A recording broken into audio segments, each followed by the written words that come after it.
সহজভাবে আর কম উপকরণে কখনো কাতলা মাছের কালিয়া বানিয়েছেন? এটা বানানো কতটা সহজ চলুন দেখে নিই।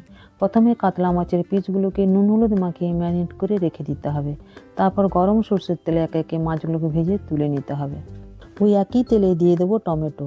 হালকা হাতে কিছু সময় ভেজে নিয়ে ঝিরি করে কাটা পেঁয়াজগুলোকে লাল লাল করে ভেজে নিয়ে একে একে আদা বাটা রসুন বাটা কিছু সময় কষিয়ে কাঁচা গন্ধটা কেটে গেলে রঙের জন্য হলুদ গুঁড়ো, কাশ্মীরি লঙ্কা গুঁড়ো, ঝালের জন্য লাল লঙ্কা গুঁড়ো আর সামান্য স্বাদের জন্য ধনে গুঁড়ো আর জিরে গুঁড়ো। এরপর পরিমাণ মতো নুন আর গুড় দিলাম। মশলা পুড়ে না যাওয়ার জন্য সামান্য জল যোগ করে মশলা থেকে তেল ছেড়ে আসা পর্যন্ত কষিয়ে নিতে হবে।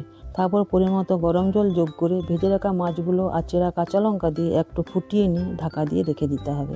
তারপর অন্য একটি পাত্রে গরম সর্ষের তেলে কুচনো পেঁয়াজ, আদা বাটা, সামান্য কাশ্মীরি লঙ্কা গুঁড়ো, ধনে পাতা এই উপকরণগুলো দিয়ে হালকা ভেজে নিয়ে মাছের ঝোলের মধ্যে ঢেলে দিতে হবে। কাতলা মাছের কালিয়া রেডি। আপনাদের যদি ভিডিওটা ভালো লাগে একটা লাইক করে চ্যানেলটা সাবস্ক্রাইব করে রাখতে পারেন।